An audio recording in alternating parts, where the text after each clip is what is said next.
2026 কোন রাশি ক্ষেত্রে কীরকম যাবে ইতিমধ্যে আপনার সবাই ইউটিউব ফেসবুক দেখে জেনে নিয়েছে। আজকে একটি ভিন্ন বিষয় নিয়ে আলোচনা করব। এই এক বছরে 2026-এ কোন রাশি এবং লগ্নভেদে তার কি প্রতিকার করা উচিত সেই নিয়েই আলোচনা করব। ভিডিওটি শেষ পর্যন্ত দেখতে থাকুন, নিশ্চয়ই আপনারা সফলতা অর্জন করতে পারবেন।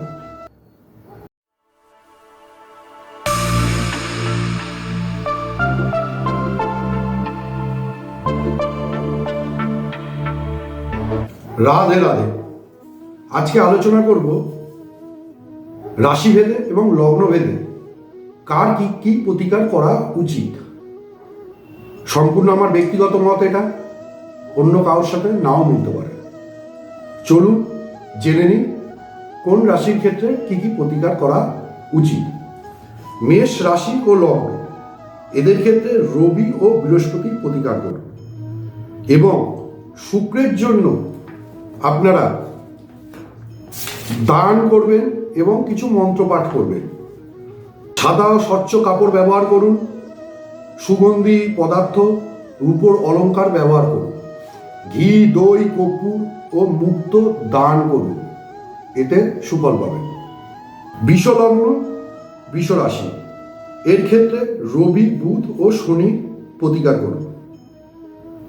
মঙ্গলের ক্ষেত্রে কিছু দান বা কিছু পদ্ধতি আপনাকে হনুমানজির উপাসনা করতে পারেন, গায়ত্রী মন্ত্র রোজ পাঠ করতে পারেন,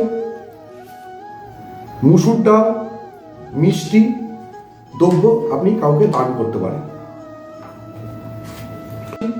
মিথুন রাশি, মিথুন লগ্ন, এদের ক্ষেত্রে শুক্রের প্রতিকার করলে আপনারা ফল ভালো পাবেন এবং চন্দ্রের দান করতে হবে। আপনাকে চন্দ্রের দান, চাল, দুধ ও রূপা দান করতে হবে। সোমবার ব্রত পালন করুন এবং শিবের উপাসনা করুন, এতে সুফল পাবেন। কর্কট লগ্ন, কর্কট রাশি, শুভ গ্রহ হল চন্দ্র, মঙ্গল, বৃহস্পতি, এর প্রতিকার করুন। মারক গ্রহ হিসাবে রবি ও শনি আপনাদের প্রতিকারের প্রয়োজন আছে। রবির ক্ষেত্রে তামা ও গম দান করুন, আর শনির জন্য দান করবেন হলো লোহা, কলাই, কালো কম্বল ইত্যাদি শনি মন্দিরে দান করতে পারেন বা কোনো গরিব ব্যক্তিকে দান করতে পারেন। তেল, সর্ষের তেল আপনারা শনি মন্দিরে দান করতে পারেন, এতে সুফল পাবেন। সিংহ রাশি ও সিংহ লগ্ন, রবি, মঙ্গল ও বৃহস্পতির প্রতিকার করুন। আর শনির প্রতিকার হিসেবে লোহা, কালো কম্বল দান করতে পারেন, সর্ষের তেল শনি মন্দিরে দান করতে পারেন, হনুমানজির উপাসনা করতে পারেন বা হনুমান চল্লিশা পাঠ করতে পারেন। খোসা শুদ্ধ মুগ ডাল, সবুজ মুগ ডাল বাবা ভোলেনাথের মাথায় বুধবার করে অর্পণ করুন, এতে সুফল পাবেন। কন্যা রাশি ও কন্যা লগ্ন, বুধ ও শুক্রের প্রতিকার, শনি প্রতিকার হিসেবে লোহা, কালো কম্বল, সর্ষের তেল দান করতে পারেন। কালো ঘোড়ার নাল তাই দিয়ে একটি আংটি বানিয়ে আপনার মধ্যমা আঙ্গুলে ধারণ করতে পারেন, এতে আপনারা সুফল ভালো পাবেন।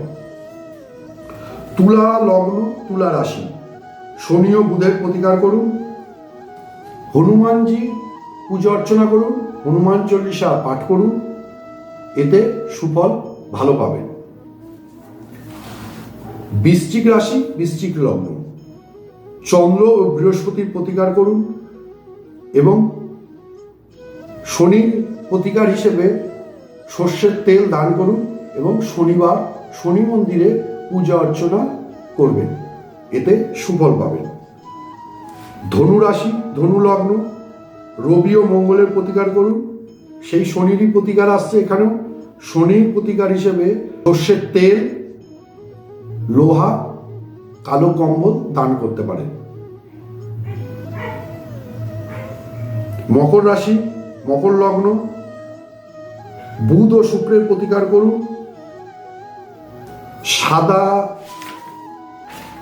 বস্ত্র পরিধান করুন, আতপ চাল বাবা ভোলেনাথের মাথায় দান করুন, মঙ্গলবার হনুমান চল্লিশা পাঠ করুন, কেশরের তিলক কপালে এবং নাভিতে দিন, এতে উপকার পাবেন। কুম্ভ রাশি, কুম্ভ লগ্ন, শনির প্রতিকার করুন, খুব ভালো ফল পাবেন। বৃহস্পতির দান করুন, ছোলার ডাল দান করতে পারেন, এতে আপনারা ভালো উপকার পাবেন। তাছাড়াও কেশরের তিলক কপালে ও নাভিতে দিন, এতে ভালো উপকার পাবেন। মীন রাশি ও লগ্ন, শুভ গ্রহ মঙ্গল ও চন্দ্রের প্রতিকার করুন, সর্ষের তেল, কালো তিল, কালো কম্বল দান করুন, সাদা বস্ত্র পরিধান করুন,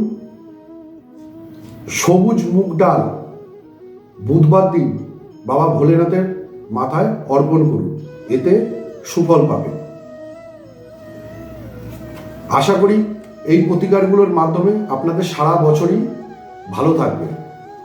কোনো রাশির ক্ষেত্রেই সারা বছর ভালোও যাবে না, আবার খারাপও যাবে না। খারাপ সময়গুলো কাটানোর জন্য এই উপায়গুলো আপনারা করতে পারেন। আশা করি 100% এতে উপকার পাবেন। সবাই ভালো থাকবেন, সুস্থ থাকবেন। নমস্কার।